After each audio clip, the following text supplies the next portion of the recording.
No matter what you teach, writing subplans is a lot of work. Sometimes it's easier to just teach than write the subplans. Am I right? For those days that you do need to be out of the building, here are my tips, systems, and lesson ideas for STEM subplans so you don't have to stress about it anymore. Welcome to the Elementary STEM Coach Podcast, a show that'll help you with lesson ideas, systems, and actionable tips to apply to your classroom. I am your host, Naomi Meredith, a former classroom teacher turned current STEM teacher and coach. With over a decade of experience teaching and a master's degree in STEM leadership, I am here to coach you throughout the year to help you gain back more time to create innovative experiences for your students. Grab your earbuds and let's get started.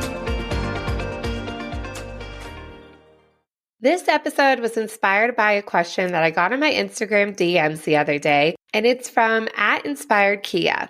She asked, so curious, when you have a sub, do you alter your lessons or do students still have full access to your supplies and materials? This is a great question, and as a short answer, it really depends. My subplans change based on the rotation of kids that I have, where they are at in a project, what the project is, and also what the school's schedule is like. I have an early release day once a week, or maybe there's an assembly schedule, or even a fire drill.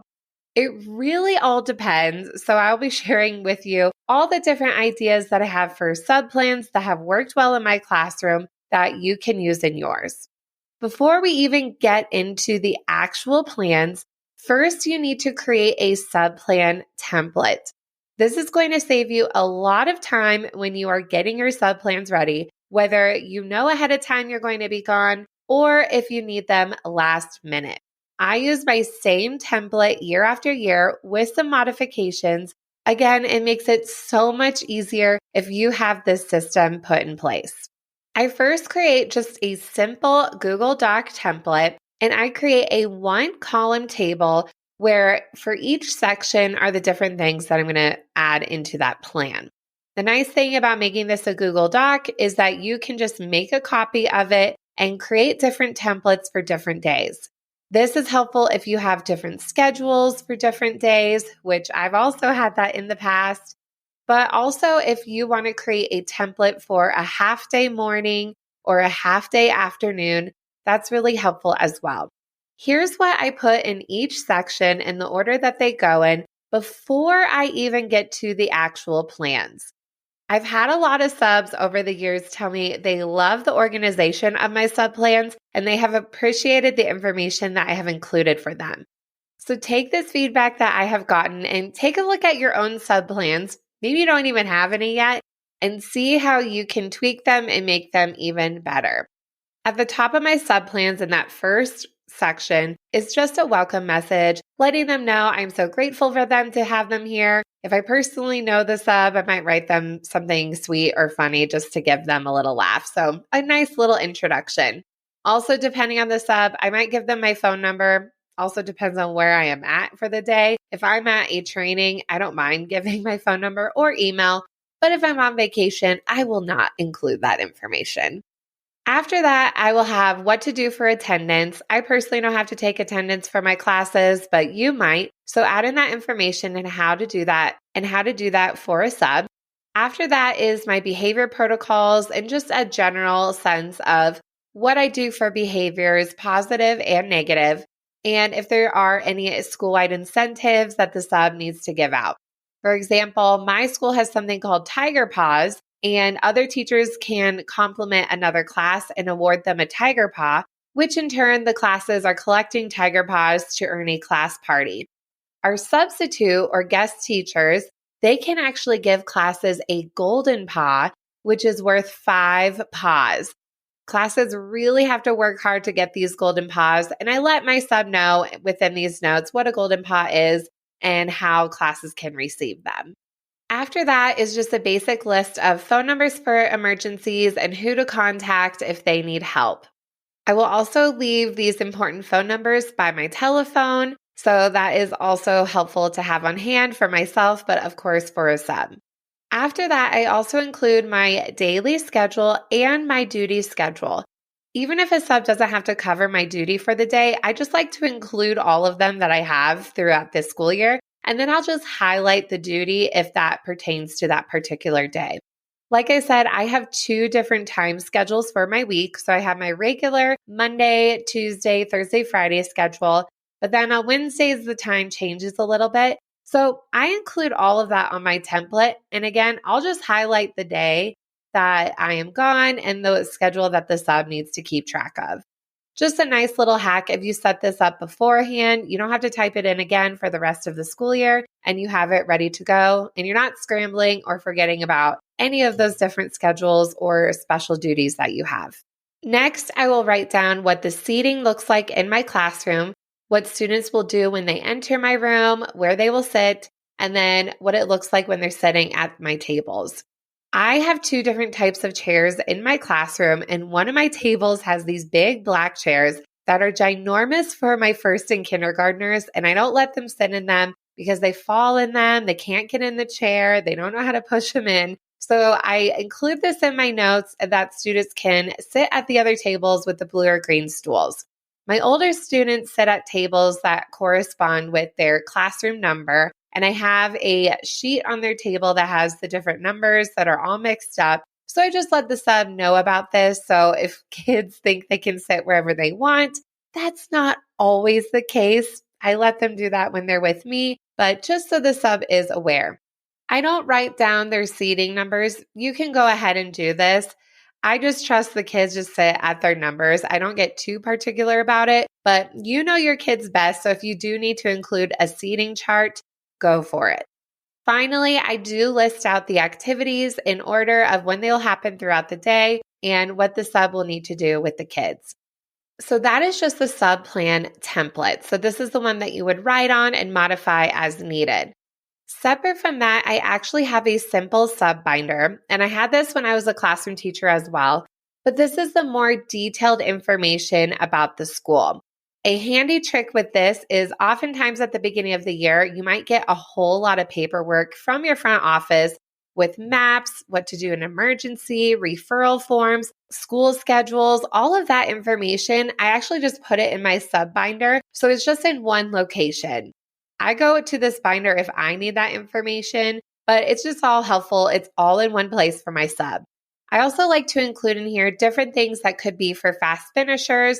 A sub has never needed them, but just in case, you never know, I will include things like hidden picture searches, crossword puzzles, those types of easy activities, and then also a list of fun little brain breaks if the sub needs them, and a few random read alouds that no matter what, you can do a read aloud. If all else fails, go for it. So I always have this in the binder. I just change it out every year or if something changes in our schedule. But otherwise, I don't really go back into this binder very often, but I leave it out for my subs. Aside from that, I have another binder that has the student information, and I have 4 different binders, one for each rotation that I teach.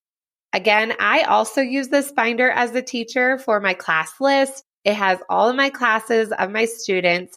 It has pictures of all the kids and also all of the IEPs and 504s and all of that information for each grade level in each classroom. Again, this is something that I use all the time. I'm not creating something extra for my subs, but this is just a helpful system and a binder to have out for your substitutes so they know what your students look like and then any very important information that they need to know about the students they have on hand. I also will write down little notes. I will write down their nicknames or what they like to be called. And then if there's any information like severe allergies, I'll make sure that's written down next to their name. And if certain students have a para or need extra support, so that the sub is aware of this and they're not blindsided when all of the classes rotate to them throughout the day. Now that you have set up your sub system, I'm going to share with you 3 different types of sub plans that you could use for your students in STEM. The first option is to continue lessons that students have been working on with me throughout the week. Again, this really depends on what the project is, where they're at in the project, and what class is actually working on this project. Also, it does depend too what day I have a sub as well. Again, this will really, really depend on all of these factors. And I really try to do this option continuing a lesson if possible. But the other two options are something I'm going to talk about as well if this isn't the case. More likely than not, my older students, third, fourth, and fifth grade, are able to complete a lesson that they're working on, which is awesome. If there's something new that I do need students to really focus on before they get started, then I might even create a screencasted video using Screencastify, and I will film myself teaching that part of the mini lesson and have the substitute play that for my students. I don't do this every time, but if I do, I will create a short link using bit.ly, bit.ly, of that video that I created that's in my Google Drive. And since I know I'm going to be gone, I will share with some of my older students that teacher will have first to show them how to get this link. If anything were to happen, they could help the sub out. I would do this as a classroom teacher as well. And both in the classroom and as a STEM teacher, the substitutes have really appreciated this because I also teach it in a way where I'm engaging with the class.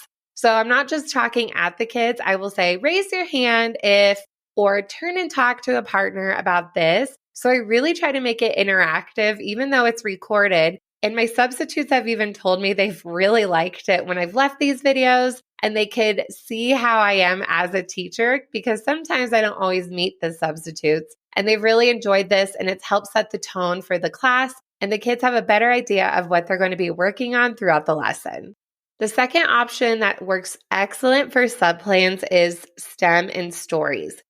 I have talked about STEM and stories quite a bit in a lot of past episodes, so that is sprinkled in throughout many episodes, so keep an ear out for those because I'm sure I'm going to be talking about them again.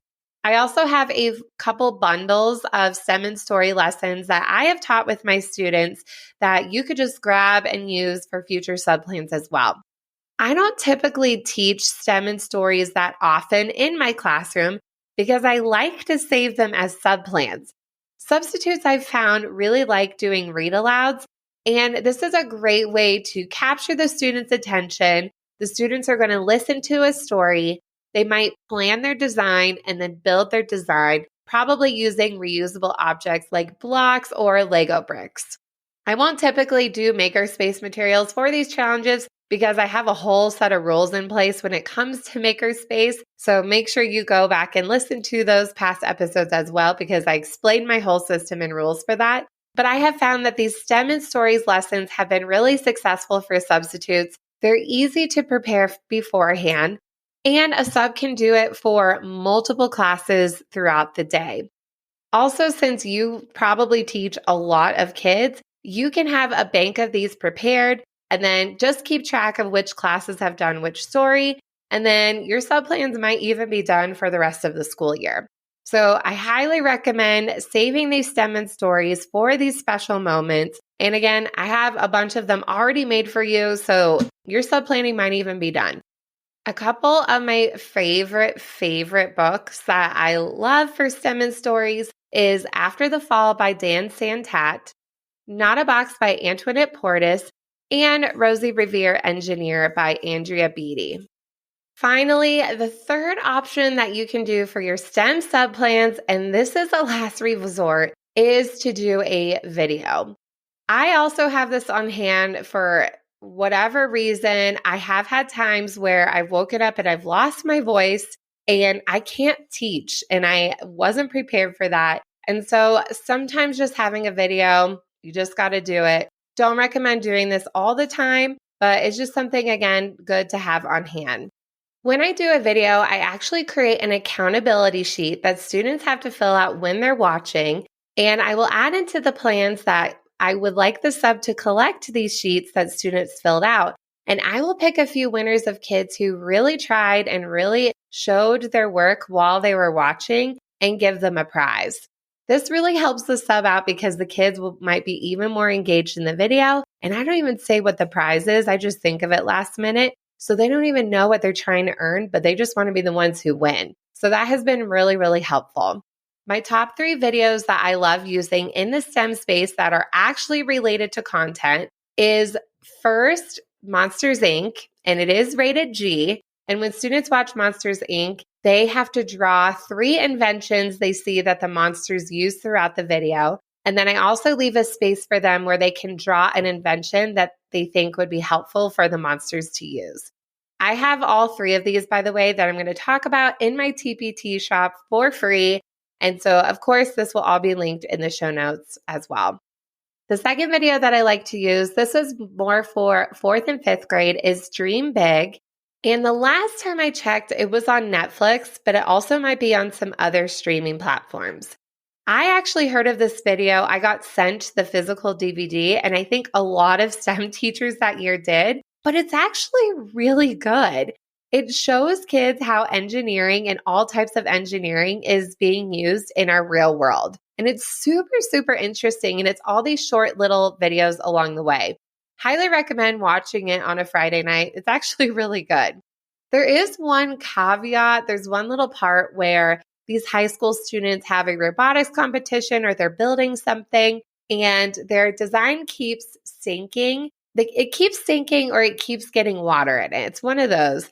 So they ended up using tampons as a way to soak up the water. I don't think they actually show tampons. They just talk about it. So not inappropriate, but I'm just letting you know if kids ask about it, that is in there and it's pretty funny. Not inappropriate, but just something you might want to watch out for. I don't have subs skip that part. I think it's fine, but just beware of your audience.